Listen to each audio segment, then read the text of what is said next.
Hi hello welcome to Jat TV. Velugumatla బాధితులకు ఈ రోజు సంఘీభావం తెలిపిన తెలంగాణ జాగృతి అధ్యక్షురాలు కల్వకుంట్ల కవిత. అనంతరం బాధితులతో కలిసి జెడ్పీ సెంటర్లోని అంబేద్కర్ విగ్రహం వద్ద బైఠాయించి ఆందోళన చేపట్టారు జాగృతి అధ్యక్షురాలు. డిఎస్సి అధ్యక్షుడు విశ్వనాథన్ మహారాజ్ తో కలిసి ఆందోళన. సోమవారం రాత్రి 9 గంటల సమయంలో కంబం అంబేద్కర్ భవన్ కు చేరుకుని వెలుగుమట్ల నిర్వాహకులతో కలిసి నిరవధిక నిరాహార దీక్ష చేపట్టిన కవిత అనంతరం ఆమె మీడియాతో మాట్లాడారు. పొద్దున్న నుండి మరి వెలుగుమట్ల ప్రజల కోసం మనందరం కూడా వీరు వారు అని లేదు, అందరం కూడా కలిసి పొద్దున్న నుండి ధర్నా చేసుకుంటూ వచ్చినాం. రోడ్డు మీద కూర్చున్నాం, ఎండలో కూర్చున్నాం, పోలీసులతో యుద్ధం చేసినాం. అన్ని చేసిన తర్వాత కూడా ఎక్కడా కూడా ప్రభుత్వం నుంచి కొంచెం కూడా స్పందన లేకపోవడం బాధాకరం. లొల్లివేటకు తాళాలు గిల్లలు ఆగండి, ఒక నిమిషం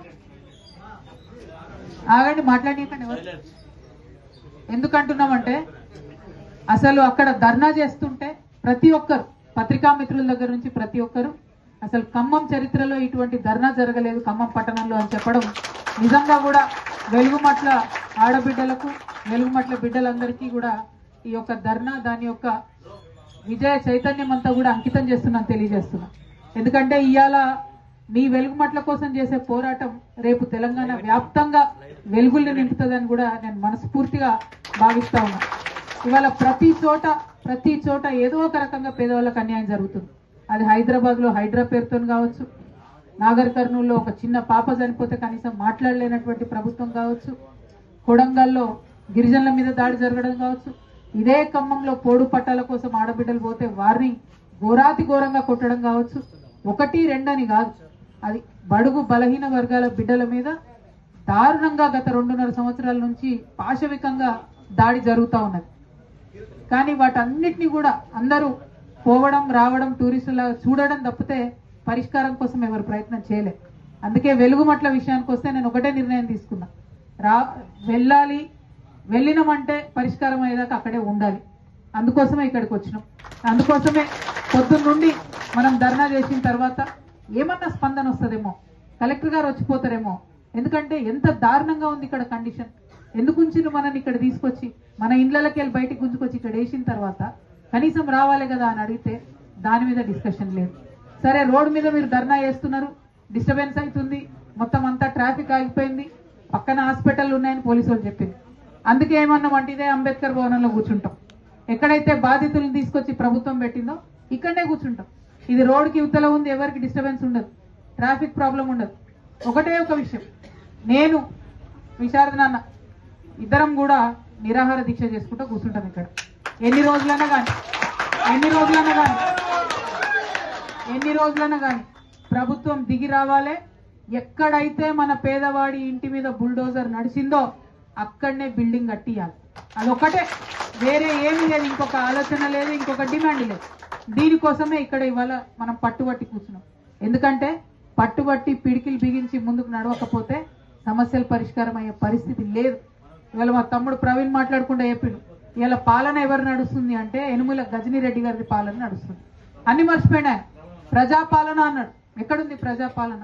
ప్రజా వేదన ఉన్నది తప్ప ప్రజాపాలన ఎక్కడ కూడా లేదు. ఇవాళ ప్రతి చోట ఏడుపులు, వర్తనాదాలు, విభత్సమైనటువంటి పరిస్థితి ఉన్నది తప్పితే ఎక్కడ మంచి పరిస్థితి లేదు ఈ రాష్ట్రంలో.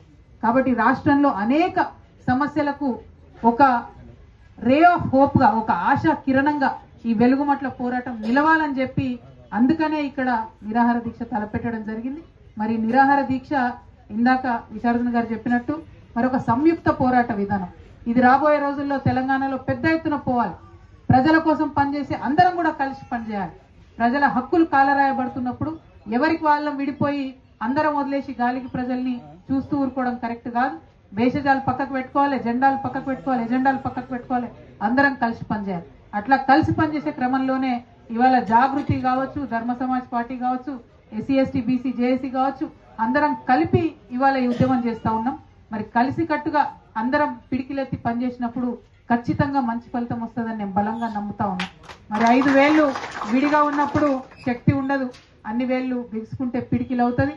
ఇవాళ ఇంతమంది ఇక్కడ సంయుక్త పోరాటాలకు కలిసి వచ్చినాం. రేపటి నాడు కూడా ఇక్కడనే నిరాహార దీక్ష కూర్చుంటాం. కాబట్టి అన్ని పార్టీల వాళ్ళని పిలుస్తాం, ప్రగతిశీలంగా ఆలోచించి అన్ని పార్టీల వాళ్ళని పిలుస్తాం. వాళ్ళు వచ్చి ఇక్కడికి మనకు మద్దతుగా నిలబడాలి, వాళ్ళు వచ్చి ప్రభుత్వం మీద ఒత్తిడి తీసుకురావాలి, నిర్ణయం తీసుకోవాలి. ఇవాళ ఇక్కడ ఖమ్మం నుండి మంత్రి గారు వెళ్ళి ముఖ్యమంత్రి గారిని కలిసిండ్రు. మనం ధర్నా చేస్తున్నాం, ఆ ధాటికి భయపడి పోయి ముఖ్యమంత్రి గారిని కలిసి ఏం డిమాండ్ చేశారు మంత్రి గారు? వేరే దగ్గర డబుల్ బెడ్రూమ్లు ఇస్తామంటే దానికి ముఖ్యమంత్రి గారు పర్మిషన్ ఇచ్చినట్టుగా ఇలా వార్తలలో చూసినా నేను. మన ధర్నా అయిపోయిన తర్వాత మనం అడిగేది ఏంది? వేరే ఎక్కడనో డబుల్ బెడ్రూమ్లు ఇచ్చుడు కాదు. ఎందుకు అది అంటున్నాం అంటే రఘునాథపాలెంలో డబుల్ బెడ్రూమ్లు ఇస్తామంటూ అది ఆల్రెడీ రోడ్లో పోతుంది ఆ డబుల్ బెడ్రూమ్ బిల్డింగ్. అది తెలుసు మంత్రులకు, అయినా కూడా మళ్ళీ ఒకసారి మోసం చేస్తున్నారు. కాబట్టి బాగా ఆలోచన చేసినాం. ఆడ పొద్దంతా లొల్లి పెట్టినా ఫలితం లేదు. ఏదైతే మనం అడుగుతున్నామో అది ఇవ్వకుండా మిమ్మల్ని అక్కడికి వెళ్ళి ఖాళీ చేపించి డబుల్ బెడ్రూమ్ ఇల్లు బయట ఇచ్చి ఆ 30 ఎకరాల భూమిని కొట్టేసేటటువంటి కుట్ర ఇలా కాంగ్రెస్ పార్టీ చేస్తుందని అర్థమైంది. కాబట్టే ఆ భూమి మనది మనం కాపాడుకోవాలి. ఎందుకంటే అది ఎవడబ్బా సొత్తు కాదు, ఎవరో పెద్దవాళ్ళు దానం చేసిపోయినారు, పేదల కోసం దానం చేసిపోయారు. కాబట్టి అది పేదలకే చెందాలనేటటువంటి ఒక సదుద్దేశంతోనే ఈ పోరాటం మొదలు పెట్టడం జరిగింది.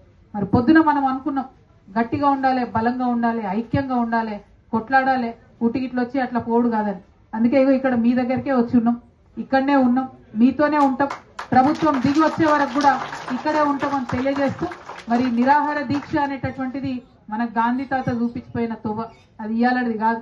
ఆయన అట్లా చేసి బ్రిటిష్ వాళ్ళు నిలగొట్టిండు. ఇవాళ ఇక్కడ ఉన్నటువంటి పాలకుల కళ్ళు తెరిపేయాలంటే కూడా మళ్ళా మనకు గదే గాంధీ తాత దిక్కు, ఆయన చూపించే మార్గంలోనే ఇవాళ నిరాహార దీక్ష చేస్తా ఉన్నాం. ఖచ్చితంగా మనం వెలుగుమట్ల నుండి ఇచ్చేటటువంటి చైతన్యం రాష్ట్ర వ్యాప్తంగా కూడా చక్కగా ముందుకు పోతుందని చెప్పి, ప్రజా ఉద్యమాలు చేసే వాళ్ళందరిలో ఐక్యత నింపుతుందని చెప్పి, ప్రజా ఉద్యమాలకు 1000 ఏనుగుల బలాన్ని నిరాహార దీక్ష ఇస్తుందని చెప్పి బలంగా నమ్ముతూ నిండు మనసుతో నిరుపేదలకు న్యాయం జరగాలని ఈ దీక్ష చేపట్టినాం. ఈ దీక్షకు ఆ దేవుడి దయ ఉండాలి, ప్రజల మద్దతు ఉండాలి, ప్రగతిశీలంగా ఆలోచించే ప్రతి ఒక్క పార్టీ కూడా వచ్చి మద్దతు తెలపాలని కోరుతూ సెలవు తీసుకుంటున్నాను. జై తెలంగాణ, జై తెలంగాణ, జై తెలంగాణ. ఎవడబ్బా సొమ్మురా, ఎవడబ్బా సొమ్మురా, ఎవడబ్బా సొమ్మురా. జై తెలంగాణ, జై Telangana. Hi, this is Swathi. Like చేయండి, షేర్ చేయండి, కమెంట్ చేయండి అండ్ సబ్స్క్రైబ్ చేయండి GR TV.